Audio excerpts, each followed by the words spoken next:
Hi, I'm Aimee and I am a professional genealogist. And as a professional genealogist, I'm often asked what platform is the best to build your family tree on. And today, for 2022, I'm going to tell you Ancestry is my favorite. I'm going to give you today 12 reasons why I really like the Ancestry platform. Now, before you go too much further, I want you to know that I have not gotten any compensation for Ancestry for doing this video. These are my feelings and my feelings alone, so you don't need to worry about that this is a paid advertisement. These are my honest opinions. Before I get into those 12 reasons of why I really do like Ancestry, I want to say that I use Ancestry every day. I build tons of trees on Ancestry. Right now, I have 5 pages of trees. That's 125 trees, and I clean them out once or twice a year. So I've built a lot of trees on Ancestry. And let's be honest, when we work on a particular platform and you get to know a software or get to know something like that, you kind of are comfortable with it because it's where you live. Well, Ancestry is where I live. So I know that I am comfortable with it. And some of my 12 reasons why I like it are also available on some of the other platforms. But I'm going to tell you why, for me, Ancestry is not only the quickest and easiest way to build a tree, but for people that are just beginning, it's very user-friendly and it works well for them. So let's get to my 12 reasons why I'm a big fan of Ancestry in 2022. Reason number 1, the people that I talk to find that Ancestry is pretty intuitive and it just makes sense to them. And it's not too complicated, but it gives them the opportunity to do most of the stuff that they want to do. Is it as detail-oriented as maybe like a program like Rootsmagic or Family Tree Maker that you would have on your computer? No, it's not. And if you really want to get into a ton of details and take a lot of notes, then you're going to need to use a program like that. But for a program on a computer, it's pretty basic and pretty simple, and that works for most people. So let me show you. Here we have the tree, and I'm just going to go to one person and I'm going to go to their profile right here. Easy to read, and it's just pretty intuitive. I'm going to go back now to the tree. One of the other things that I want to point out about Ancestry that not everybody really fully understands is Ancestry is a personal tree.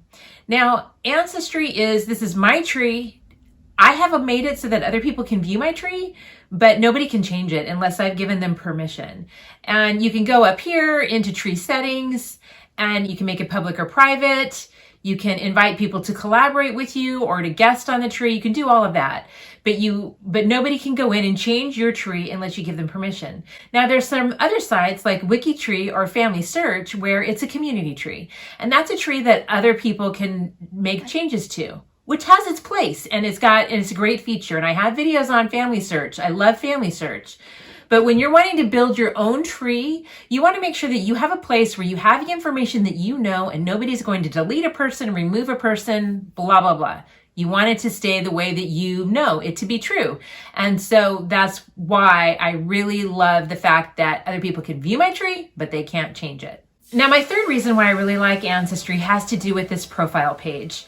To me, and I'm a very visual person, so this may be why I like this. I like the way it's laid out, and I'm used to it, but I really like the way they've laid it out. I like the fact that the facts are here on the left and that they're easily viewed. I like the fact that they're arranged in a timeline, so that as I'm looking through things, if I see a fact that doesn't really fit, that's a red flag. Hey, something's not working. And so these facts are placed here in a timeline so I can go through them and I can see what's happened and did the locations match up? Does this all work? Like that. Love that. I like the sources being right next to them. So I have all of the different sources that I've used to create this individual and to prove that this individual is indeed related to me. And then over here on the other side, I have family. And I can click here and open up the siblings, and I can see the siblings here, or I can reduce that if I don't want it. I see spouses and I see their children. My reason number 4 kind of goes along with this. I love the way that Ancestry has connected the sources and the facts. Let me show you. So if I click on this source, the 1880 census, it's showing to whom it applies. It gives information about Ida's name. It gives information about her birth because the census record asks for her age. It also includes her husband and these 3 oldest children in that census record. And then if I go down here, it shows her residence. So I love that. Now in the reverse, I can also click a fact and it will link to all of the sources that prove the fact. The 1900 census asked a question about how long she'd been married. Here is a marriage record. Here is another marriage record. And then I have this Filer family typewritten history, which is a source I inputted. So I really, really love that about Ancestry. Do you need help with your genealogy research? Are you hitting brick walls? Are you totally frustrated? Or do you not know where to begin? I've opened up group and individual coaching sessions via video, and they start at $35. So if you're interested, click the link below down in the description of the video, and you can sign up. See you there. All right, so this is number 5. And this kind of goes along with this information because I really feel like this is where I live pretty much on these pages. And I think these are really important. I really like how you can add additional information to the fact. And you can see that I've done that here. I've done it up here and I've done it down below. And all you do is you click the edit button and then it gives you the description area where you can write some information. Now, can you write a book? No, you can't. It's limited in the number of characters that it will take. But I find that it gives me enough room that I can put some of the information in there. And sometimes I'll make a reference to a document that I've uploaded in the media. Maybe I've uploaded a proof document or something like that. I can reference that there. See blah, blah, blah document in media. But here I know that she was married at St. George's Chapel in the Episcopal Church, and I have the address. And anyway, I can add that information. You can see up here under the birth information, I added information that came from the family, that she was born in their home and that her grandfather had died just a few days before of cholera. So that must have been a crazy time. So I was able to put that information in there. FYI, that is also the place where I sometimes add some source information that may not be so easily placed under the source column. But sometimes I put information in there that maybe isn't so conducive to Lincoln as an exact source. Like maybe something like that was my own personal knowledge. I might put a note of that fact there. So I really do like the fact that I can add more information into the description. So let's get on to number 6. I really like how easy it is to add family members. All you do is click this here. You can add a spouse, son, daughter, brother, sister. And one of the things that you can do too is you can add them to various spouses. Let me give you an example of that. So here I have Amos Frederick Filer, and he had 2 different wives. And let's say I want to add a daughter to him. I click add daughter and I type in her information, and then right down here I can select. Is she the daughter of Elizabeth, or is she the daughter of Stella, or is she the daughter of Amos and an unknown mother? And I really like how I can do that very quickly, add somebody in, get them under the right woman or man, and I really like that a lot. One of the other tools that is really helpful for me are these research tools. This is number 7, by the way. So research tools are really helpful. Now you may not see them in your family tree, and let me show you why. You just need to go up here to tools, and you need to say show research tools. Say that 3 times quickly. Obviously, I'm not good at that. So if I show the research tools, then it shows these right here. And they've also added these tags, which I really like as well. You can add a tag, a DNA tag, brick wall, relationship tags, life experience tags. Anyway, and you can create your own tags. That can be very helpful. I like how they talk about my relationship to this individual. And then this little thing right here tells me that I either have a note or comment or both. And you can see those down here. Now this is available whether or not I have these research tools. I swear I can't say that. Research tools in there or not. But I really do like these. I can either view this person in the tree, that shifts the tree so that they're the first person, like that. I can add notes or I can add comments. Now, if I add a note, this is a note that's just for me. A note is just for me. A comment is viewable to anybody who is looking at my tree if I've made my tree public. So I put a note in here that he courted the violin and that Gayla, my mom, has the violin now. Actually, she just gave that to me. Ah! So, Anyway, that's kind of a neat thing. And it was called courting, right? The violin. So I just made that note. I could have added it as a fact, but I put it here in notes.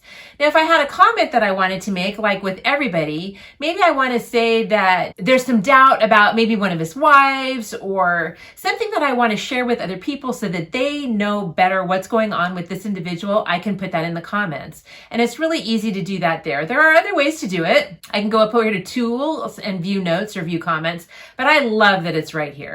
The other thing that I can do is merge it with a duplicate. If I have two men, I've created two men, same name, I can merge them. Love that. I use that a lot.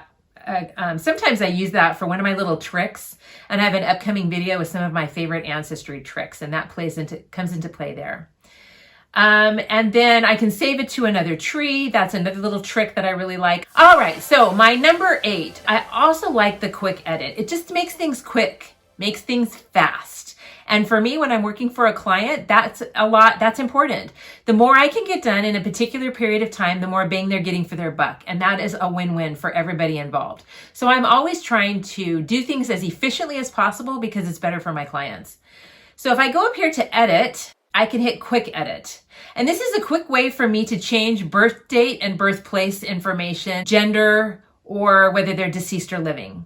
Now remember, if somebody's living in my tree, nobody else is going to be able to see that unless I've been given them permission. So even if I make my tree public, if somebody is listed as living, then they're not going to be viewable to anybody else by name.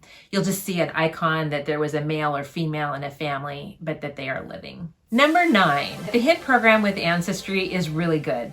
It's improving all the time with technology and whatnot. The hints are definitely improving. However, they're not always right, so make sure you want to check the hints. Now, one of the reasons why I think the hints are so effective is that, especially for people that are beginners, it helps them get started. It helps them kind of know where to begin when they don't know where to begin. And there are always new hints popping up because Ancestry is always adding records. So you want to kind of take a look at that. One of the other things that I really like about the hints, though, is I like this up here. I can place the hint in undecided. I can place the hint in ignored, which is, by the way, where I always put other Ancestry member trees because I don't trust them, I trust me. And then I can list all of my accepted hints. But I really like being able to go back sometimes to the ignored because even though I'm not going to accept other ancestry trees, maybe I want to take a peek at one every once in a while. And so I know that I can, even though I want to get rid of that hint and get it out of my cache of hints, it doesn't show up anymore as a possible hint, but it's still there and I can go back to it when I want to. And I can ignore other hints that don't, like this does not apply to my Amos. So anyway, those are great things that I really like about the hints, other than the fact that they are just awesomely generated and can really save you a lot of time. But again, don't accept every hint. You want to take a look at the hints, and I have a whole separate video on how to evaluate hints. I will put a link to it right up here so that you can take a look at that video if you're questioning whether or not you should accept a hint. Number 10 is kind of more the way the hints are generated or adopted. That's a better way to put it. So here we have a newspaper marriage index. This is in my hints. I haven't looked at it yet. So let's say I want to review this hint. One of the things that I love about accepting hints, and most of the other programs are doing this now in one way or another, but I really like how it functions on Ancestry. I'm actually not a really big fan of this over here. It's a quick way to look at it, and that's great, but I'm not a big fan. I always click on the record and make it full screen. So if I say this is my filer and she's the spouse of AW filer, so I can click yes, and then it's going to adopt this record for her. And then if I click on this, it's going to adopt it to her husband. And then if I click it on his, it's going to drop it to their son. And so this is a great way for me to quickly, very quickly, take one record and attach it to multiple people. Love that. And I just, to me, it's just very intuitive and it works well. If it's not a match, I can click here on not a match and I can create a new person. These little features I really like when I'm adopting hints or sources. Now, number 11 is about the census. Now, you can get census records on any of the sites. And maybe some of them are starting to do this, but Ancestry, I think, was the first to enable this, and it saves me so much time. I love it. So I'm going to go here to look at a census image. And this is what I really love. Ancestry highlights the individual in the record. Now, there are occasions when it's wrong, but it doesn't happen very often. And you can see the yellow highlighted person is Ida. It's the person that this record is attached to, or that maybe the hint is for. And so then I can zoom in and I can find them. Now, does this work on all of their records? No, it does not. But it does work on most of the census records. And when you're looking at a large census page, it just helps you get there more quickly. And it seems like a little thing, but to me, it's a big deal. And I really do like that. Now, my last like about Ancestry is that they've partnered with Family Tree Maker. Actually, Family Tree Maker used to be owned by Ancestry, but they sold it. They also have partnered with Rootsmagic. Now, those are on your computer programs, the ones that allow you to add a lot more detail to them. And they both can work with Ancestry. I think Family Tree Maker works better with Ancestry than Rootsmagic. That's my personal belief. They're both good products. But I love how I can take a tree on Ancestry and I can download it to Family Tree Maker. I can keep the trees synced up and I can, send information either way. For me as a professional genealogist, I use it all the time because, as I mentioned before, I have 5 pages right now of trees. And it gets to the point where it's unmanageable and I have to remove old trees that I'm not currently working on anymore. I download the tree into Family Tree Maker because Family Tree Maker will pull some of the information that a GEDCOM doesn't necessarily have in it. It has the images, it has the photographs and stuff like that. And so I really like that. And then if I ever need to get back into that tree, I can just upload it off my computer from Family Tree Maker and throw it back up on Ancestry as a new tree. So that's my final thing that I really love about Ancestry. I hope this video has been of help to you. If so, give it a like and subscribe to the channel. And you'll see the video right over here is a video that YouTube has determined you might be interested that I have in my assortment of videos. Give it a shot. Have a great day.